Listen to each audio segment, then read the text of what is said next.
Assalamualaikum warahmatullahi wabarakatuh. Sebelumnya, perkenalkan nama saya Elvanda Simaherawati. Saya Afi Lutfianti. Di sini kami akan menjelaskan tentang konseling psikoanalisis dalam mata kuliah konseling individu dengan dosen pengampu Bapak Dr. Bahrudin Al-Habsyi, MPD. Yang pertama-tama langsung saja kita akan membahas hakikat konseling psikoanalisa. Secara umum, hakikat konseling adalah mengubah perilaku. Dalam psikoanalisa, hakikat konseling adalah agar individu mengetahui dan memiliki ego yang kuat, yaitu menempatkan ego pada tempat yang benar.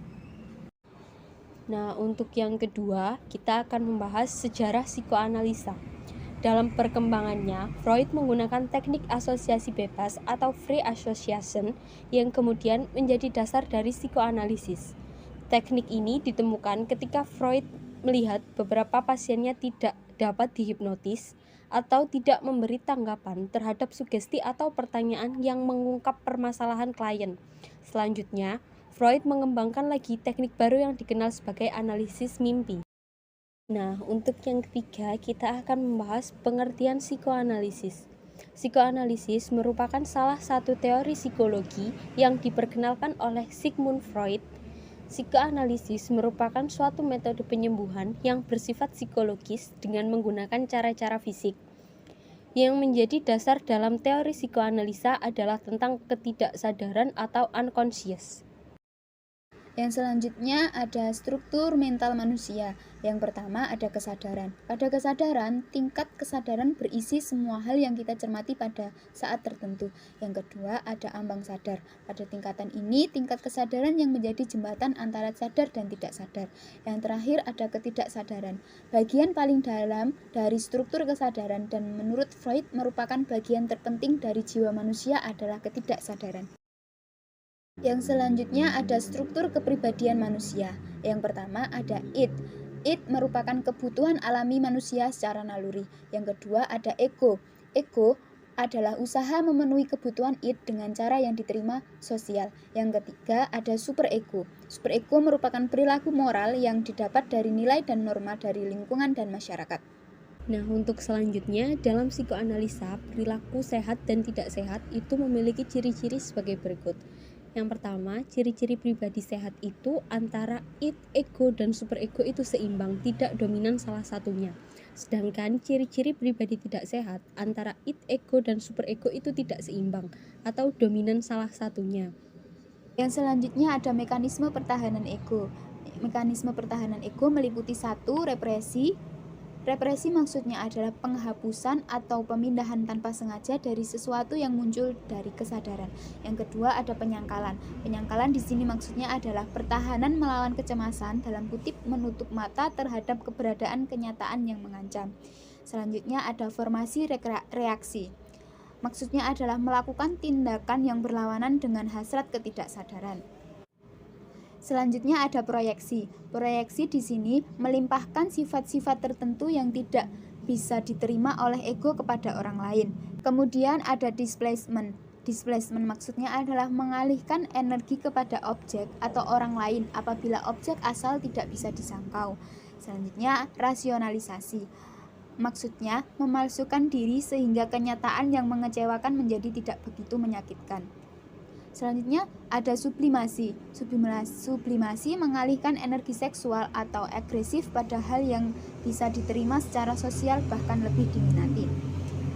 Ada regresi, melangkah mundur ke fase perkembangan yang lebih awal di mana tuntutan-tuntutan tidak terlalu besar. Introjection, mengambil dan menerima nilai-nilai atau standar orang lain secara utuh. Identifikasi maksudnya bagian dari proses perkembangan di mana anak belajar tingkah laku gender role yang sesuai dengan jenis kelaminnya. Yang terakhir ada kompensasi, menutup kelemahan diri atau mengembangkan sikap positif tertentu untuk menutupi keterbatasan dirinya. Yang selanjutnya ada fase perkembangan manusia menurut Freud. Yang pertama ada 0 sampai 1 tahun. disebut fase oral. Fokus perasaan senangnya terdapat pada mulut dan bibir. Karakteristik perilaku pada fase ini adalah mencari stimulasi oral, menghisap meski tidak lapar.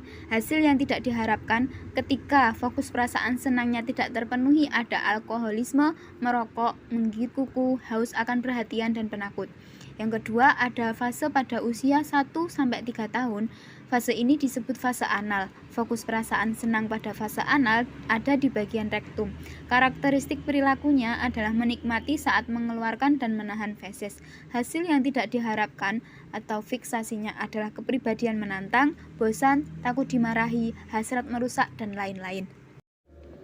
Nah, untuk selanjutnya pada usia 3-5 tahun, fase yang dialami adalah fase valis. Fokus perasaan senangnya ada pada genital.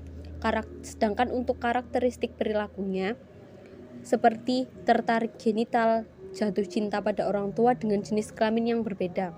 Hasil yang tidak diharapkan adalah problem seksual atau LGBT dan ketidakmampuan menangani kompetisi pada orang tua. Pada usia 6-12 tahun masuk di dalam fase laten. Fokus perasaan senangnya ada pada genital. Karakteristik perilakunya seperti rangsangan-rangsangan seksual ditekan sedemikian rupa demi proses belajar, seperti mengembangkan kecakapan sosial dan intelektual. Untuk fase yang terakhir adalah fase pada usia di atas 12 tahun.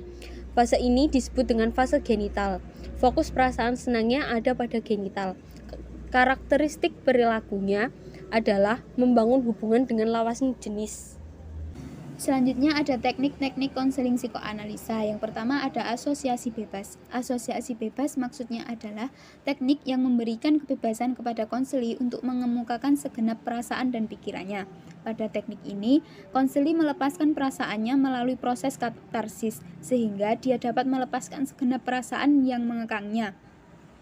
Asosiasi bebas ini untuk memudahkan pemahaman konselor terhadap dinamika psikologis yang terjadi pada diri konseli, sehingga dapat membimbing konseli untuk menyadari pengalaman-pengalaman ketidaksadarannya. Yang kedua ada analis mimpi. Teknik ini merupakan teknik di mana konseli mengemukakan segenap mimpi-mimpinya kepada konselor. Karena fungsi mimpi adalah ekspresi segenap kebutuhan akan dorongan, keinginan yang tidak disadari seringkali akan direpresi dan termanifest ke dalam mimpi.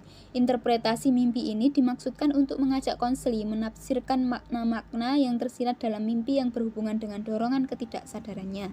Yang ketiga ada teknik analis transferensi. Transferensi adalah respon konseli kepada konselor. Maksudnya adalah merupakan bentuk pengalihan segenap pengalaman masa lalunya dalam hubungannya dengan orang-orang yang berpengaruh kepada terapis di saat konseling. Dalam transferensi ini akan muncul perasaan benci, cemas, dan sebagainya yang selama ini ditekan dan diungkapkan kembali dengan sasaran konselor sebagai objeknya. Yang selanjutnya ada teknik analisis resistensi. Resistensi merupakan sikap dan tindakan konseli untuk menolak keberlangsungan terapi atau mengungkapkan hal-hal yang menimbulkan kecemasan. Dalam konseling, konselor membantu konseli mengenali alasan-alasan konseli melakukan resistensi. Analisis resistensi sebaiknya dimulai dari hal-hal yang sangat tampak untuk menghindari penolakan atas interpretasi konselor. Yang terakhir ada teknik interpretasi. Interpretasi menyangkut penjelasan dan analisis berbagai pikiran, perasaan, dan tindakan konseli. Pada saat melakukan interpretasi, konselor membantu konseli memahami arti peristiwa dari masa lalu dan sekarang. Kemudian yang perlu diperhatikan adalah konselor harus memilih waktu yang tepat dalam melakukan interpretasi ini. Yang selanjutnya ada peran konselor. Yang pertama, peran konselor adalah mencapai kesadaran diri. Yang kedua, membangun kerjasama dengan konseli untuk mendengarkan dan menafsirkan. Yang ketiga, memberikan perhatian pada resistensi atau penyangkalan.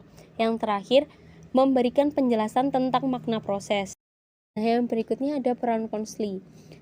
Yang pertama, konseli bersedia terlibat dalam proses konseling yang intensif lama.